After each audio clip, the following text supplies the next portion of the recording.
السلام علیکم۔ کبھی آپ نے اس بات کو سوچا ہے کہ آپ کی تمام خواہشات کو پورا کر دیا جائے؟ آپ کو ہر وہ چیز عطا کر دی جائے جس کی آپ تمنا کرتے ہیں؟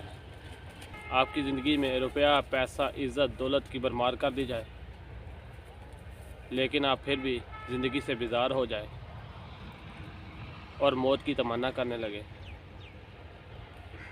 تو کیسا ہی برا ہوگا۔ یہ وقت 1950 کا تھا، جب ایک سائنسدان جس کا نام جے بی کلہون تھا، اس نے یہی فیصلہ کیا کہ دنیا میں ایک ایسی جنت بنائی جائے جہاں تمام کی تمام ٹینشنوں کو دور کر دیا جائے، جہاں کھانے کی بھرمار ہو اور پینے کے صاف پانی کا انتظام کیا گیا ہو۔ لیکن آپ اس کا نتیجہ جان کر حیران رہ جائیں گے، جو کہ ایک مکمل تباہی تھی، ایک قبرستان تھا۔ اس سائنسدان نے اس تجربے کا نام یونیورس 25 رکھا تھا، اور یہ تجربہ انسانوں پر نہیں بلکہ چوہوں پر کیا گیا۔ اس نے اپنے گھر یا کمرے میں ایک ایسی جگہ بنائی جہاں پر چوہوں کے لیے مکمل آرام کا انتظام کیا گیا، چوہوں کے لیے صاف پانی کا انتظام کیا گیا اور کھانے کی بھرمار کی گئی، جہاں پر نہ تو کوئی خوف تھا، نہ ہی کوئی ایسا دشمن جس سے چوہوں کو خطرہ ہو۔ ہر طرف سکون ہی سکون کی فضا تھی۔ ایسا لگ رہا تھا مانو کہ چوہوں کی تو عید ہو گئی اور یہ اب بہت جلدی سے اپنی نسلوں کو بڑھائیں گے اور اپنی زندگیوں میں خوشحال ہو جائیں گے۔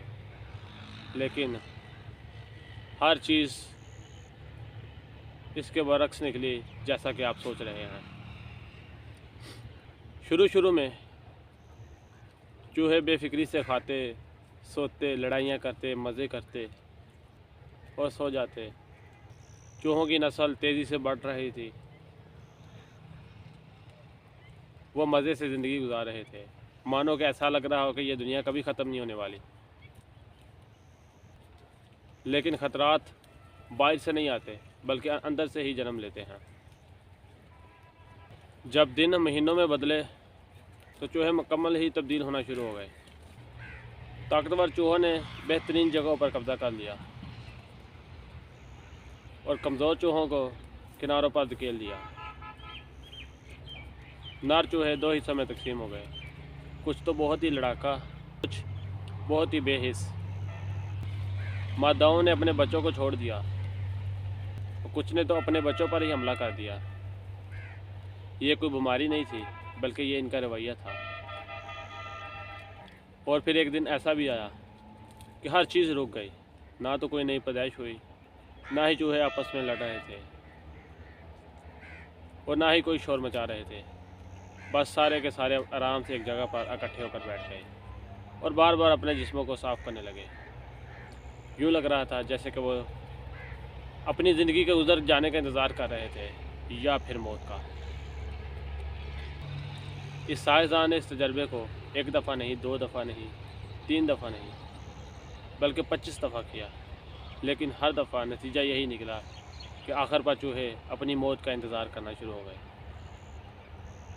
پھر اس نے ایک بات سمجھی اور دنیا کے لیے ایک نتیجہ اخذ کیا کہ جب کسی معاشرے میں انسانوں کی ہر ضرورت کو پورا کر دیا جائے، جب زندگی کا مقصد ختم کر دیا جائے، جب تعلقات توڑ دیے جائیں،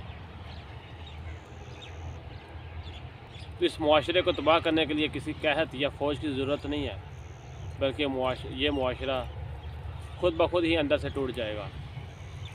یہ کہانی چوہوں کی کہانی نہیں ہے، بلکہ یہ سب ہمارے لیے ایک سبق ہے کہ جب زندگی کا کوئی مقصد نہ ہو تو زندگی بے معنی ہو جاتی ہے۔ زندگی جینے کے لیے سہولیات کی ضرورت نہیں ہے بلکہ ایک مقصد کی ضرورت ہے۔ جس کا کوئی مقصد نہیں، اس کی زندگی بے معنی ہو جاتی ہے۔ آج سے ہم اپنے مقصد کے ساتھ چلیں گے، سوال اٹھانے والے بنیں گے، جواب مانگیں گے ان حکومتوں سے، ان سیاستدانوں سے، اپنے وزیروں سے، اپنے بھائیوں سے۔ ہمارا ایک ہی مقصد ہے، ہم ایک کامیاب قوم بنیں گے۔